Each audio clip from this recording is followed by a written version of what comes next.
Welcome to LOA Today. I'm Walt Thiessen. With me today is longtime listener, poet laureate, and Taya Master Anne-Marie Young. This is your daily dose of happy. We are so happy you decided to join us today. And anyone who's ever experienced chronic illness is going to appreciate this topic today. And it doesn't matter what kind of chronic you're talking about. It could be something really severe. It could be something simple. I mean, I've been myself over the last 6 to 8 months, I've been dealing with some headache issues. But it can be something as simple as that. It can be something very severe. It could be somewhere in between. But they all share one thing in common. They're chronic, they're persistent, and they're confusing as hell, trying to figure out what you do about them. And if you go to mainstream medicine, good luck getting a good answer out of that one. You're going to have to find it somewhere else. So that's why I'm kind of looking forward to today's conversation with Fiona Thorson, who has been through a similar journey herself. Fiona, welcome. How you doing? Thanks. Good. How are you, Walt? Doing fine, thank you. And we'd like to hear your story. I mean, you've been through the mill that so many other people have been through in various ways. What was your mill like? Well, yeah, it was a long one. It felt pretty long. There was about 10 years before I got any sort of diagnosis that I could work with. I was struggling with different types of symptoms, and I got a couple of different, minor diagnoses, like, oh, you have a thyroid thing, so just take some medication and you'll be fine. Or appendicitis, or, bladder infections. And just these little pesky things coming and going, and stomach problems. And it was like 10 years I was in and out of the doctor and getting tests done, and they would come back negative. So it was like, okay, you're fine, everything's negative. So then I'd go home, I'd scratch my head. Okay, well, now what? If I'm so fine, why don't I feel fine? Yeah. And so it was just gradually I got worse. And there was a time actually where I thought, maybe, like, is this in my head? Am I making this happen? Sure. Am I making it up? And I dove into all kinds of stuff, alternative healing, and got into yoga for a while, and that was quite helpful as well. I taught yoga for a little bit, Kundalini yoga. And that was great. It was a great experience. The healing arts, I dabbled in all of it as a practitioner and as a client. So just partly because it was interesting, but also partly I was trying to tackle what was going on with me, because it just kept going. And then by 2004, the symptoms started. And by 2014, I was at my worst, where I just had a major crash. I was sick and weak. I was having panic attacks. I couldn't function. I was in a lot of pain. And so then I got a diagnosis of Lyme disease. I had to get a test done through a lab in the States, because in Canada, they don't really have reliable tests. So I got this test done. It came back positive, and I thought, well, great, that's good. Now I got something to work with. You know what it is. Yeah. Yeah. And I had a good couple of naturopaths to work with, and even one or two pretty open-minded doctors who were willing to try out the antibiotic regimen with me. And that didn't really do anything for me. Some of the naturopathic stuff did help a little bit, but I had to hit it really aggressively over 2014 and 15. And I started to feel better. It was about 10 months that I was really like down and out and off work and stuff. And then I got better to a certain degree, went back to work. And then I was still having relapses from 2015 to 17 or 18. I was having relapses. And I'd even considered going for this pretty heavy duty treatment. I don't know if you've heard of these, I think it's called Lyme and Cancer Services. They have them, these clinics in Mexico and in Germany, where people with Lyme will go for 3 weeks. They do hyperthermia and a whole bunch of other treatments. And I almost went, but it was a lot of money, and I had talked to a couple of people who still relapsed after doing it. So I thought, nah, I'm just going to stick around. And in the meantime, I was learning more alternative stuff, and I came across somebody that I followed on YouTube for a while named Tony Pantelleresco, and he shows people how to make their own remedies and medicines and these little devices. And he's the one who introduced me to nanoparticle poisoning. And when I started using his devices to help get rid of the nanoparticle toxicity in the body, that combined with heavy metal chelation and reducing my electromagnetic exposure, those three things really just like I started to get better, and I didn't relapse, and it's just gotten better and better since. Wow. Okay. Incredible. Like, whoa, yeah. That gets your attention, especially after all that. Yeah. Oof. Wow. Yeah. And I have the nano is new to me. I have no. Emery, are you familiar with that? No, that's a new one for me as well. Yeah, tell us about that one. Yeah, well, I'll tell you, I like to say that I teach this from a patient perspective, because I was kind of an expert patient, in and out of the doctors, like many sickly people, right? You get to know how to navigate the system. Mm-hmm. So when I learned about this, I knew a little bit about heavy metals, but the nano was very different. And basically, there's nanoparticles in a lot of different products, like medications, for example. It's called a nano delivery method. So they'll have a programmed nanoparticle in, say, a cancer killing drug or a painkiller, and that particle will help deliver the drug to the part of the body that needs it the most. So it gets there quickly. So if you're having a migraine and you take this drug, it goes straight to your brain or your nervous system or whatever, and then you feel better quickly. But the problem is that these nanoparticles, they're in a lot of things nowadays. You can actually easily find many products that have nanoparticles in them.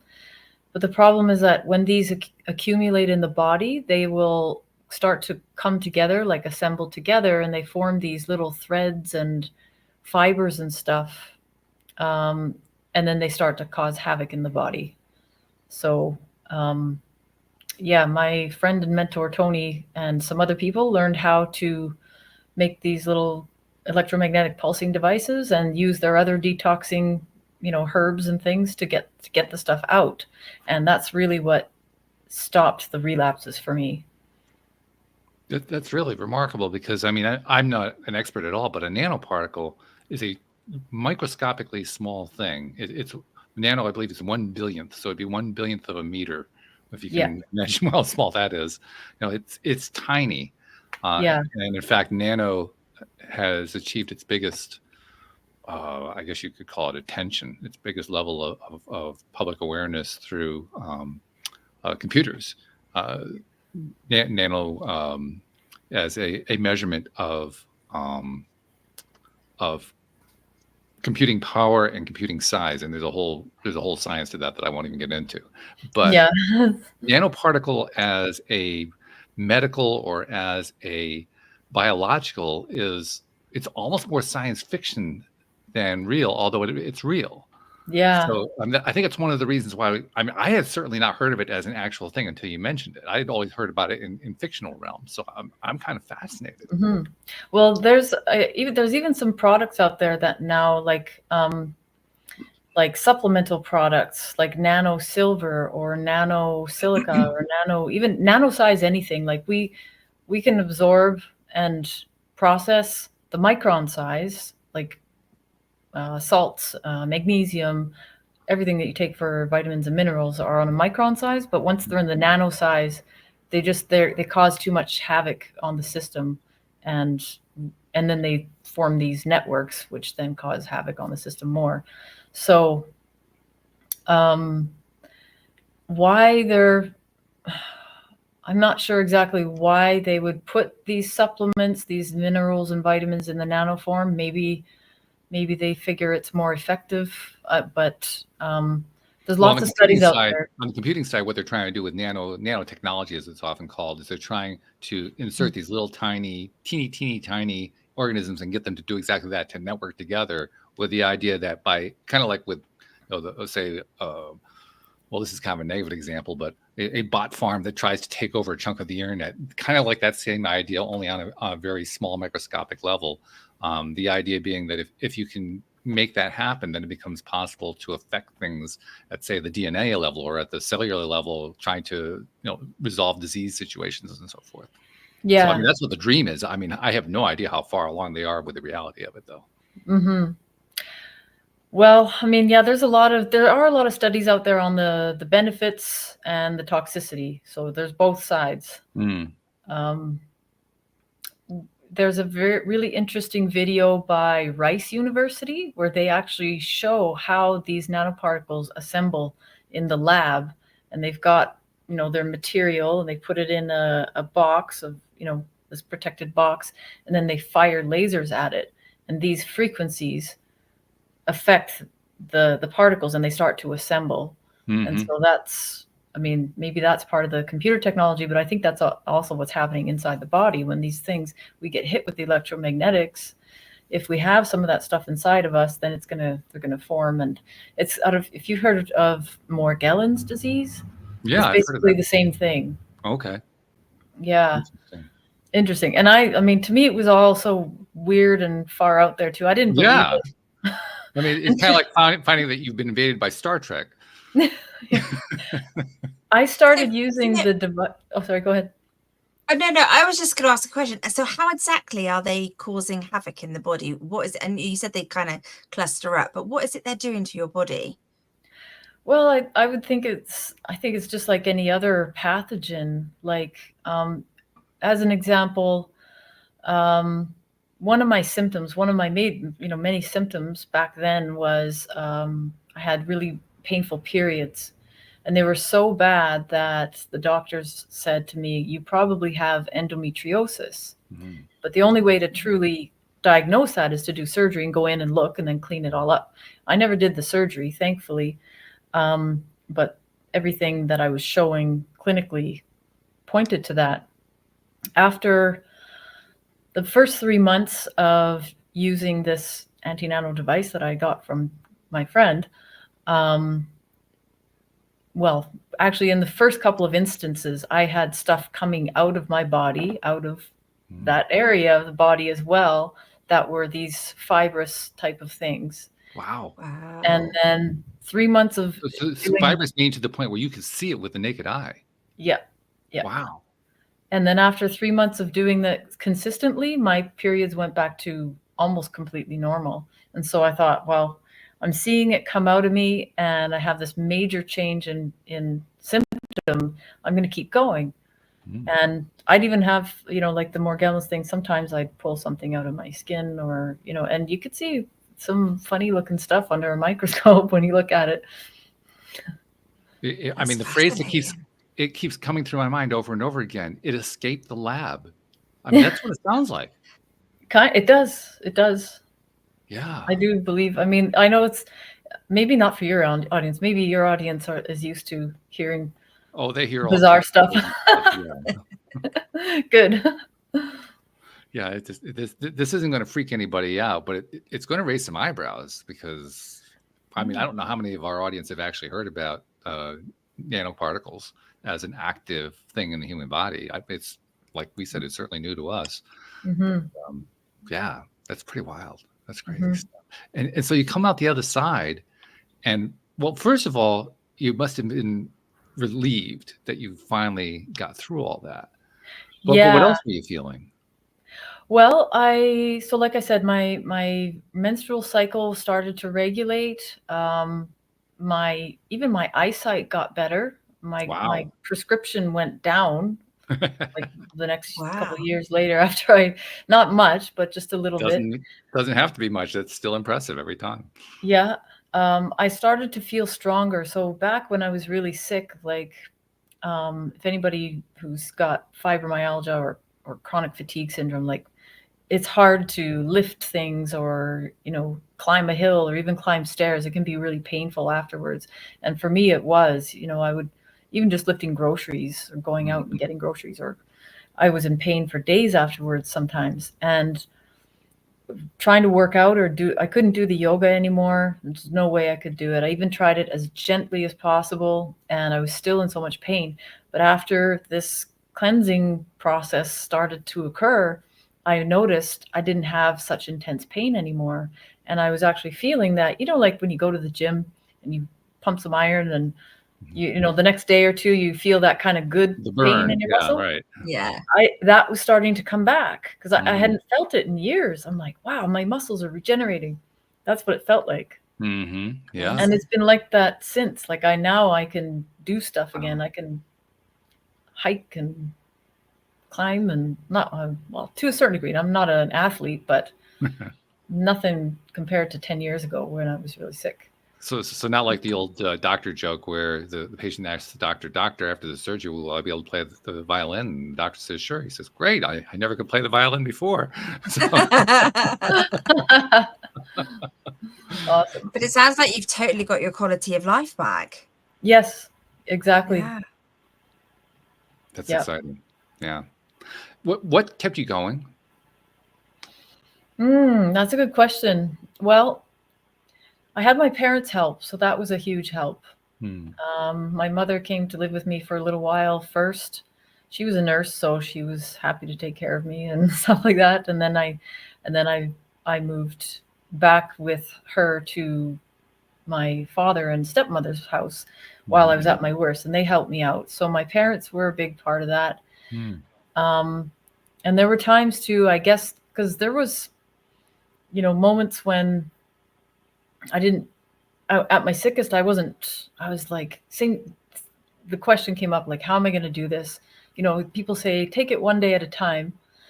But to me, one day was like, oh my goodness, I don't know if I can do one more day like this. It was just too long. So I thought, okay, how about 1 hour at a time? I'll do 1 hour. So I look at my watch, I'm like, okay, that's the time. And then, later on, whatever I was doing, I'd look at the watch. Okay, I made it an hour. Yeah. I'll do another hour. And so that's how I did it.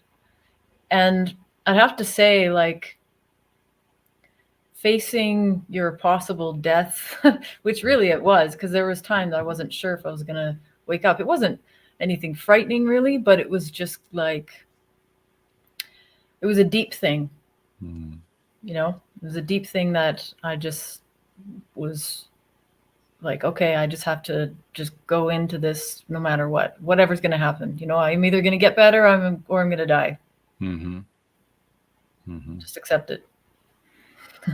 You were in for the duration. There was no escaping it. And so you just embraced that. Yeah, pretty much. Yeah. The other thing I'm really curious about, and I imagine Anne-Marie is too, what was this special device? I'm trying to imagine how this guy on YouTube invents something to remove nanoparticles from your body. I'm really curious. How does that work? Well, his name's Tony Pantalleresco, Tony P for short. And he was recommended to me by someone in one of the Lyme disease support groups that I had started to go to. And he was doing a podcast. I started using some of the remedies that he was making or showing us how to make.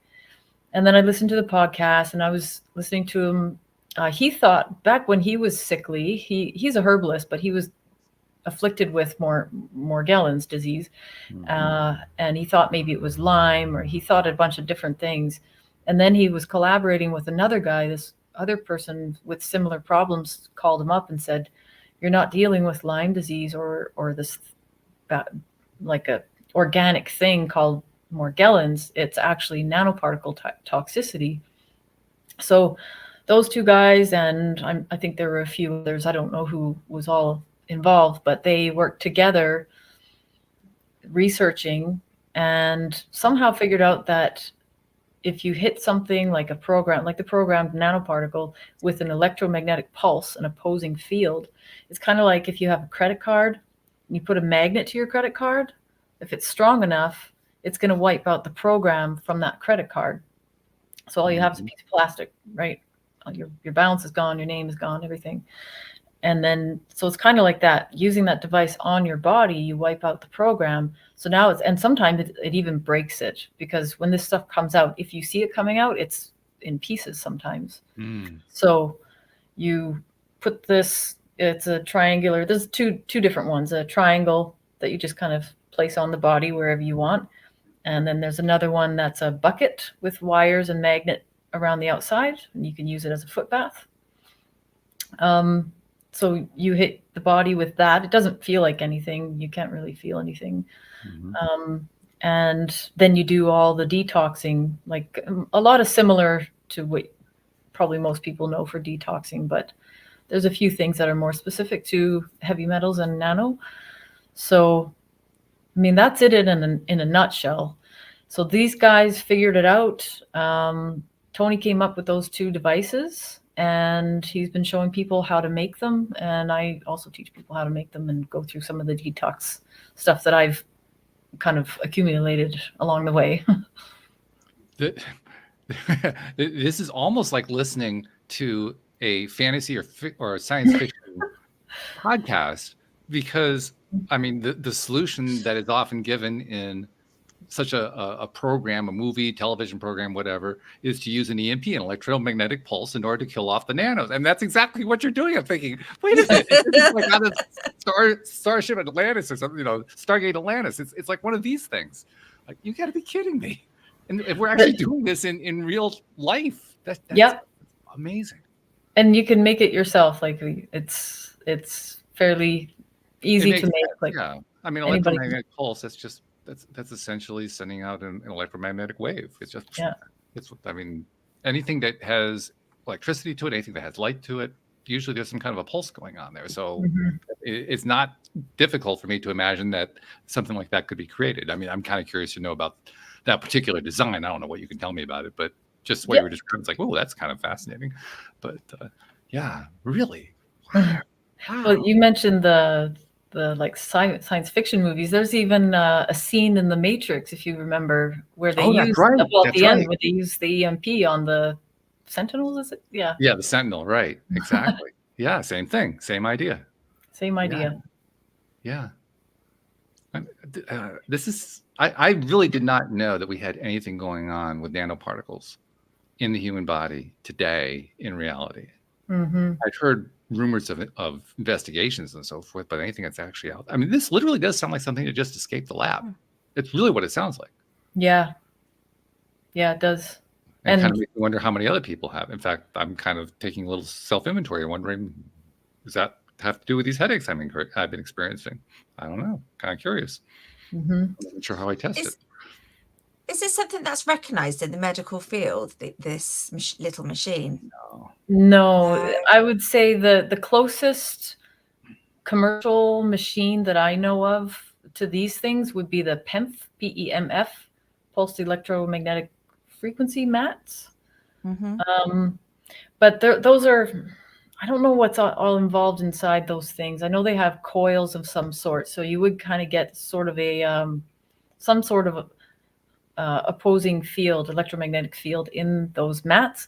Maybe they take care of the nano. I don't know. I don't know if anybody's ever tried it and studied it and had the same results as with these other devices that we're using.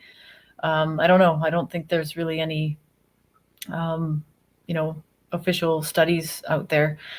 I think it would be a hard, when I first was learning about this, even when I was still seeing the stuff come out of me, I was still like, this is just too weird. I don't really believe it yet. I don't blame you.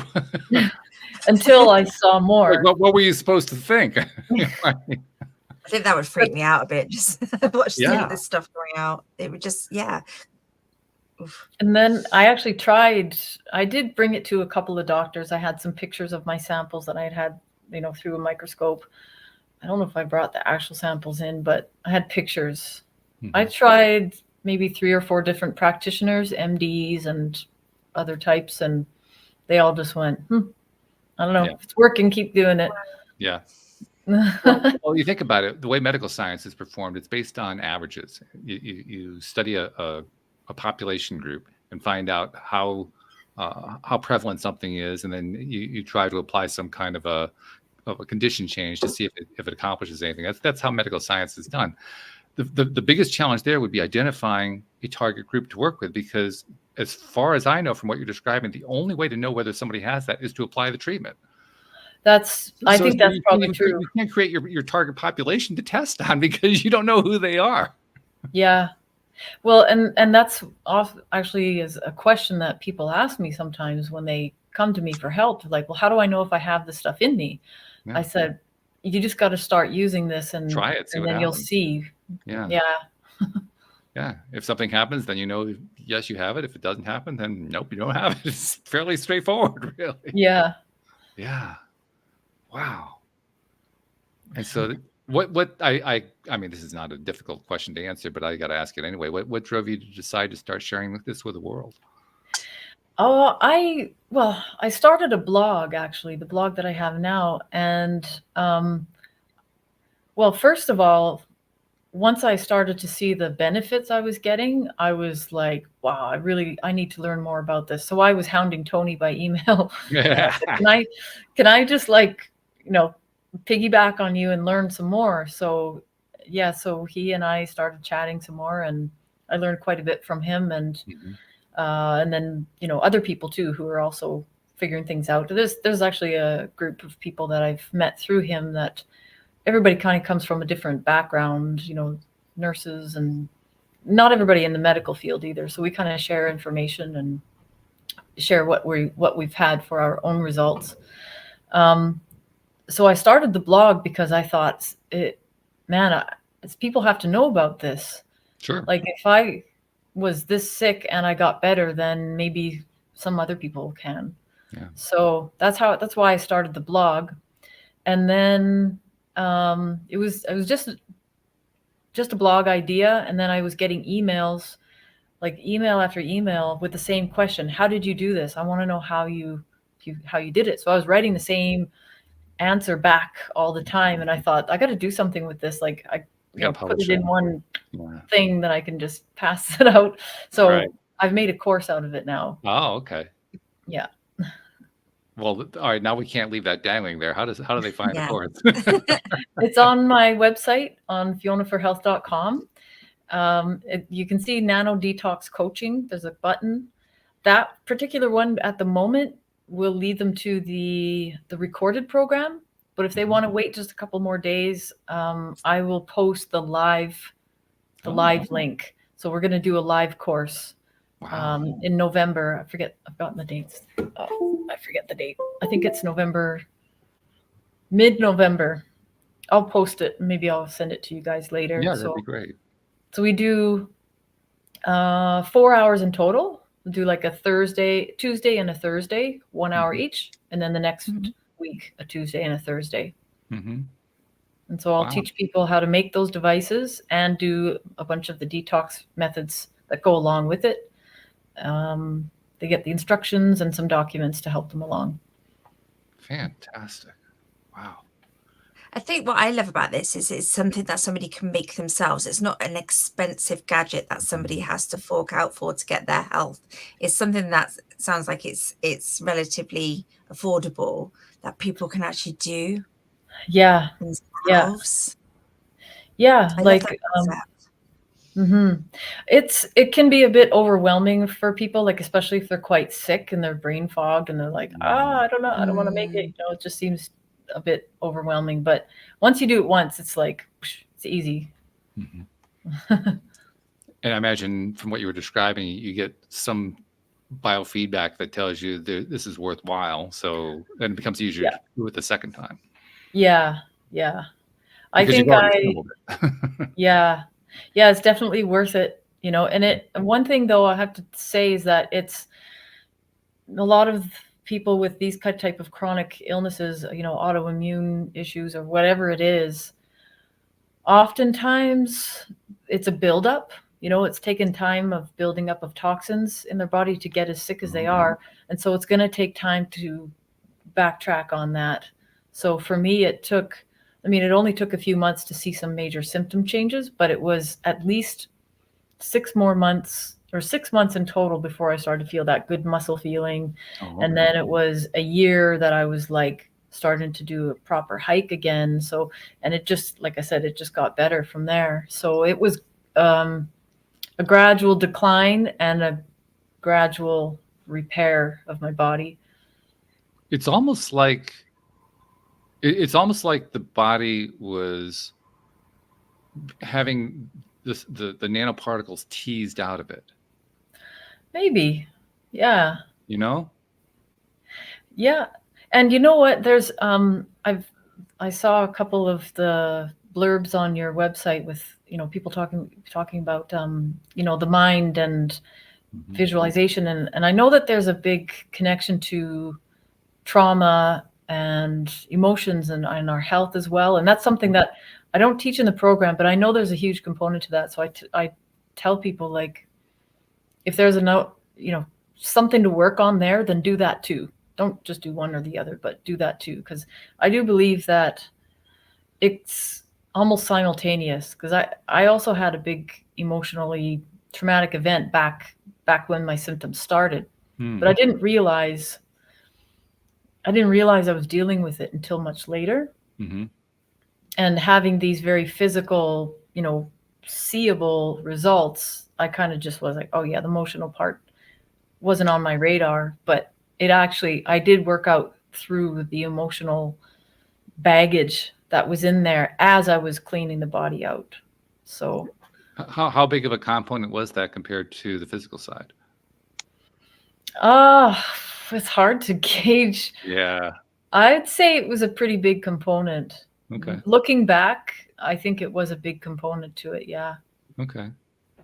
It's not surprising. I was just thinking, I would imagine, like, to sort out that mental side of the emotional side of, like, the trauma is very hard to do when you're physically exhausted and physically in pain. So just relieving that then gives you that capacity to do it. And yeah, I would imagine, a year is a long time, but isn't a long time. If you could say to somebody, like, if you could alleviate one symptom, that would make life a little bit better. And long term, you'd see so many benefits. Yeah, absolutely. That's the challenge. Can you, I guess a lot of it has to do with how much pain you're experiencing and how much you want to get better, but can you stick it out long enough to get the result you're looking for? That's not always easy to do. If it's not happening, I mean, we live in the age of instant gratification. That doesn't really fit into the category of instant gratification. No. Well, I think, and maybe, see, I try to think about, like, what came first. It's like the chicken and the egg. What came first, the emotional trauma or the physical trauma? I think it's simultaneous. I know a lot of people would say, no, it starts in the aura first or the spirit first and makes its way through, but I don't know. For me, the going through that whole physical thing was probably the wake-up call to deal with those deeper things. Right. It makes sense to me, actually, that they would be simultaneous. Yeah. The other model, and I understand what you're talking about, but from my perspective, the other model, the one that it has to penetrate your aura first, and then you get assaulted by it, and then all that. I think it's just kind of a way of trying to say, it's not my fault. I didn't do it. I didn't attract that. I didn't bring that into my orbit. It's not me. I'm a victim here. And that's a totally understandable viewpoint and position to be in. But it also kind of gets mocked by what you actually end up experiencing. Yeah. Because, nobody wants to suffer, and nobody wants to admit that we've done this to ourselves. But I think it's a deep thing that just, if you're punishing yourself for something, or, because let's say you were traumatized by someone in your past, if you're reliving that in your mind, that person is not still the cause of it. It's something in your mind. So in a sense, you are the one doing it to yourself. Yeah. It's just but it's not your fault at the same time, because you just haven't processed it's never it, right? fault. Yeah, fault is not actually part of the equation at all. Yeah, but we somehow find ways to get it in there anyway, because we're good at that. So as you were going through your healing, and I kind of imagine, I'm thinking about what I'm going through right now. Like I said, I've been dealing with some headache issues. I've been seeing a naturopath about it. We've been making some dietary changes, and actually there was a point where I was wondering if I was actually improving. It seemed like I was deteriorating, but I think I found a few things. So you kind of experiment is what I'm trying to say. You get a sense of what's going on in your own body as you're going through one of these things, just because you're paying so close attention. And I think that learning process possibly is what leads us to the understanding that we have a role to play in this. Even if, even if we're still trying to bring blame into it, we still become aware of this. We become aware of how there is an interactive component, I guess you might describe it, that goes on. And it almost becomes unavoidable, I think. I mean, I can only speak from my own experience, but just from where I come from, it feels like you either give in and just say, oh, I'm a victim, doctor, fix me, or you take some responsibility and say, I'm going to figure this one out somehow, which is what you did. I mean, you were somehow deciding I'm going to fix this out, to figure this out. I'm going to fix this somehow. I don't even know how to do it. Yeah. I'm just going to keep taking steps until I get there, which I think is actually the most admirable and wonderful way to go about doing something. Mm-hmm. I think the other thing, one of the other things that kept me doing that, kept me going forward was, at one point I did see a doctor who referred me to I guess it's kind of like a pain clinic. They help people with chronic conditions, basically live with their chronic conditions and how to balance their day, because when you're in a lot of pain and tired, you have to make sure that you rest, or you have to, find different ways to, accommodate yourself and the pain that you might have. So I was at this clinic. I saw a nurse practitioner and I started getting magnesium IVs. I saw a dietitian, I saw occupational therapist, and eventually, so we would see all these different practitioners on a regular basis. And we would also do like a group sort of therapy session, and we would discuss these things like, okay, if you're sensitive to, they told us no scented products at all. So one of the discussions was, well, what do you use for hair product? Or what do you, or how do you deal with your time? Or how do you deal with your pain? Blah, blah, blah. And I just remember sitting in one of these sessions, and I felt really bad for everybody there, because I think it was all women that day. It was men and women in the clinic, but mostly women. And I just, at the end of the session, everybody got up to leave, and I was sitting there. I just couldn't move, and I started to cry. I was waiting for everybody to leave. And one of the counselors came back in, and she sat down in front of me, and she just waited for me to talk. And I asked her, does anybody here ever get better? She said, some of them do. I said, I don't, like, who? Because I see a lot of, it doesn't look like it to me, it doesn't look like it. And I said, I can't see that happening for myself. I said, I kind of just I was trying to get some kind of disability assistance at the time. And I said, I can't afford to work or live here because of this. And I said, I'd like to just get this disability pay if I can, and then go live somewhere where it's really cheap and maybe hot. And she said, so do that. And I went, huh. Okay. Huh. Oh, yeah. Huh. So, and I just realized, I got a little bit of help with, government help, but not like, I didn't have to go on full assistance, thankfully. But it made me realize, that conversation made me realize that although their intentions at this clinic were good, I realized they were trying to help me live as a sick person. And I was just like, I don't want to live as a sick person. And why should we, I was young, in my 30s.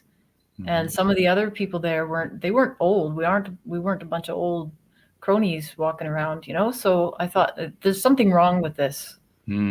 We shouldn't all be this sick. So I think that's what was one of the things that just made me go, okay, I'm on my own. I'm going to just keep looking.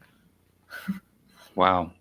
That's a testament to your spirit and your character that you were willing to do that. It really is. Thank you. Yeah. Did you go back to them with your findings of this machine? No, I never did go back to that clinic. No, I think I tried showing this. That was when I showed some of the samples to a few of the practitioners, a couple doctors, especially the MDs. It wasn't just like, I don't know. It was more like a wall, you know. Mm. And I thought, It's a shame. okay, maybe this is just totally outside their realm. Maybe they don't even know anything about it, or Oh, if I'm they sure do, they don't. Yeah. But it was also, there is a philosophy to mainstream medicine, to the MD style medicine. There's a whole philosophy to it. Yeah. And anything that doesn't fit that philosophy, that just doesn't get handled. It doesn't get processed. But you know what? One that I spoke to, it was his response too, also helped me realize that I could be doing this on my own. He said, he was one of those who said, I don't know anything about that, but if it's working for you, keep doing it. Whereas some of the others were just like, I don't know what that is, and do this instead, take this medication or whatever. But just the admittance that he didn't know what it was. I love that. I was like, okay, thank you. That's a rare level of honesty. You don't get that very often. Yeah. No. That's really good. Kudos to him for doing that. Yeah. There are more and more mainstream doctors who are kind of rebelling against the system and saying, this isn't working. We need to do something better. And some of them are exploring alternatives and so forth. And they're the ones who have that open mind, who say, you know what, my scientific mind doesn't know the answer here, and I'm not afraid to admit it. Yeah. And to me, that's the ultimate scientist right there. Yeah, exactly. Yeah. So, yeah, I appreciate what he was doing entirely. But Anne-Marie, do you have more questions here? I mean, this is just so fascinating. I'm looking at the expression on your face as Fiona is talking. I'm just really grateful that, you were able to find this. And if the medical field are not listening, it's brilliant that you're out there promoting it. You found it, you've tried it, you live and breathe it, and now you're sharing your word. I just think that's amazing. Thank you. Because it really will make a difference.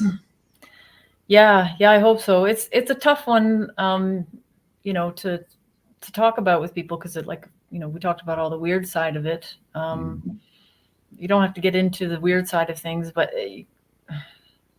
it's kind of just something you got to. It's realistic, though, isn't it? Yeah. Yeah.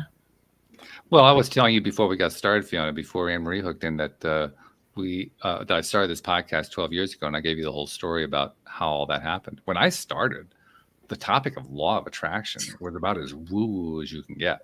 That was 12 years ago. And in that 12-year period, my God, the law of attraction, it's hard to find a guest who doesn't know what it is and doesn't believe in it. I mean, it's a night and day scenario compared to 12 years ago. So if that's what happened in 12 years, and if everything is accelerating, which I believe it is, because everything seems to happen faster and faster, I don't think we're going to have to wait 12 years for people to start thinking that what you're talking about is not woo-woo. I think it's going to be a lot faster than that. Yeah. Probably the biggest challenge is just going to be how many people hear about it. Yeah, it's starting to pick up already. People are starting to talk about it. And there's a number of people on, I forget what channels, Substack for sure, who are, looking at samples of, the jabs, the COVID jabs and other jabs, and their own samples from themselves. And they're seeing similar stuff that I have seen and my friends have seen. So one of them, I can't remember. I think I have a list of people on my Substack who I would recommend, and some of them are doing that research. Wow.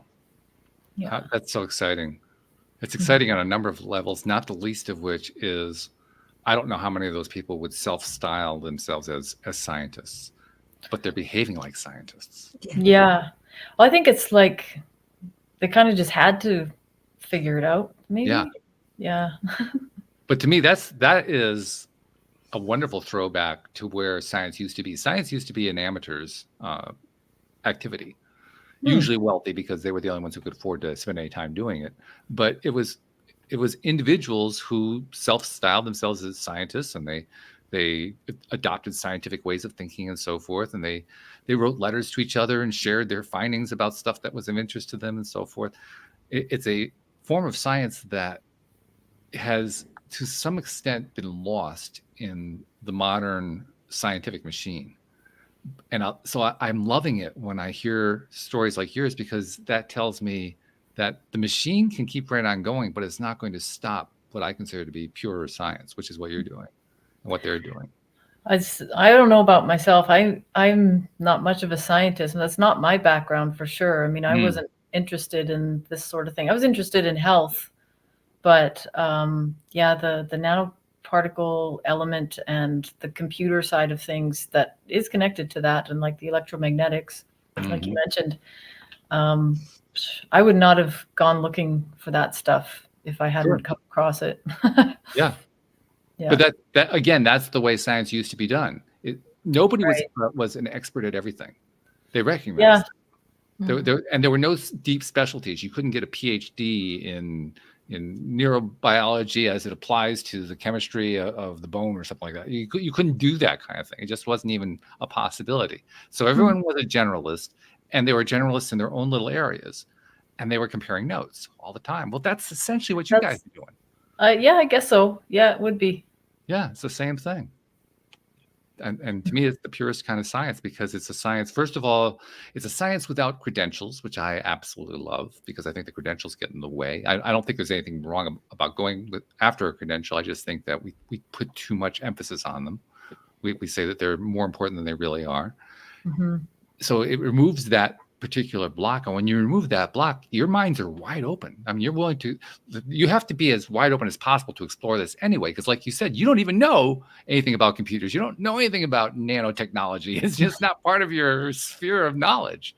So if you want to attack this in any way, you have to be completely open-minded about those things. But that's the essence of science. The essence of science is to be completely open-minded, to not be locked into pre-existing beliefs and theories and so forth that kind of force you in a direction that you wouldn't do if your mind was truly open. So yeah, call yourself a scientist, and a really good one. Yeah, for sure. It's good stuff. So where are you going next? I mean, I know you have the course, but what's next on your radar? I do offer consultations, and I'm going to do the live program next week. That's just the Nano Detox. If people want like closer, more attention, then I can work with them longer.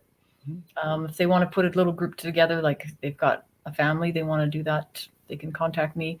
They can just call me for a free consult. I think I gave you a QR code, or they can just go to my website, fionaforhealth.com, and then go to contact and click on the consultation link, and then we can talk, and maybe, what I've got for them could fit, and maybe not.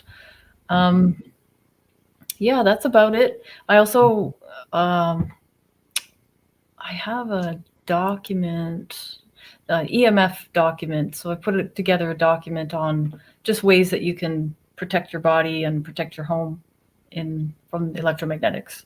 So that's on the website too. Okay, very good. I'll put we'll make sure that the QR code ends up on the webpage. But most podcast platforms, the description area doesn't allow for a graphic in there. So we'll make sure we'll include your website, because that's going to be the easiest way through the show notes for people to reach you. So we'll make sure that we do that. Yeah. Awesome. We have a couple things that we want to do before we wrap up for the day. First of all, we want to thank you, because this is, wow. I mean, one of the reasons I love doing this podcast is all the things that I learned. Anne-Marie, here's an example of it, right? I mean, yeah, we've not heard this one before, have we? No, totally new. So I'm loving that part. And we're appreciating that you take the time to do this. I'm sure you're doing this with other podcasts, and I think it's wonderful that you're doing that. One thing that is really appropriate to share with you is something that I like to do with our other guests, because everybody who comes onto the program, I mean, they've all been through something really challenging, usually a trauma of some kind, maybe it was something from childhood. They came out the other side, they discovered tools or tricks or ideas or whatever to help them get through, and they want to share it with the world. And so that's why they end up being on the podcast and writing books and creating courses and coaching and all the other stuff. In the course of doing that, they're creating a lot of free content because they want to help get the information out, kind of like your friend did with the YouTube video, kind of like some of the stuff that you're doing. And it occurred to me that we don't give enough credit for that. So I want to make sure I give you credit as well. Thank you. It broke up a little bit. Can you still hear me? I can hear you. So let me give you the full version. The full version is this. on behalf of those people you've never met, never seen, never will meet, never will see, who have been taking in that content you've been creating and learning about stuff that they didn't even know about and that you don't even realize that they're getting. On their behalf, thank you for what you're doing, because you're making a big difference.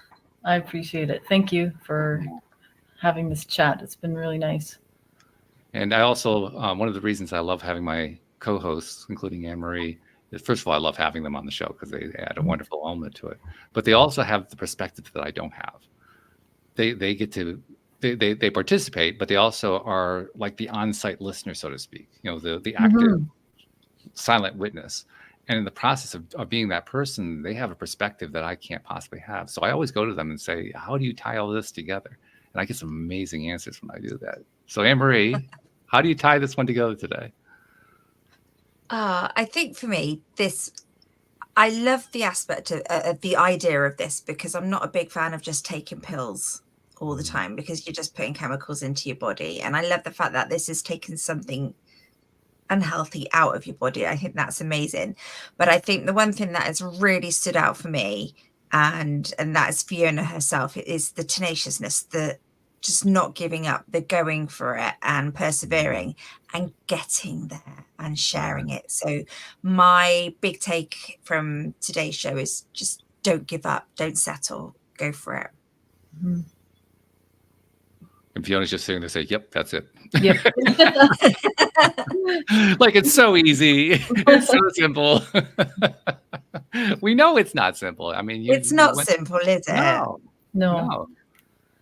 Once you do this process, I mean, there's just a couple of missing pieces, I think. A lot of people who are chronically ill, they'll try all kinds of things, but there's these few missing pieces. Once they put those in there, then everything else they're doing is going to work so much better. Yeah. That's probably the other great thing that comes from having this kind of really new, interesting information. Every time we hear something new, I mean, not all the things that get proposed here on the program work. Like, they sound great, but they don't always work. Mm-hmm. But some of them do. And you never know which ones they're going to be. Yeah.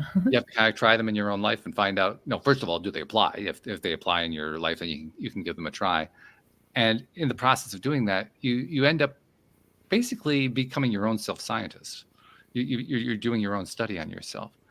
So even if you don't have a particularly positive result from even doing this, I mean, maybe this is not what's causing somebody's particular chronic illness situation. Mm-hmm. That's fine. But what happens is, even if they try this and it doesn't work, just the act of trying these things out leads to other things. That's what happened with you. That I'm convinced that's how you found your friend on YouTube. You tried one thing and it didn't work. You tried the next thing, it didn't work. You tried the next thing, it didn't work. And somewhere along the line, that guided you to his podcast, to his YouTube channel. Yeah, exactly. That process, that's the most important takeaway from these conversations. That there's a process to discovering these things on your own, to, in the terms of law of attraction, to attract them into your life. Mm-hmm. And you follow that. Yeah. That's admirable. I hope it doesn't take someone else 20 years, though. That's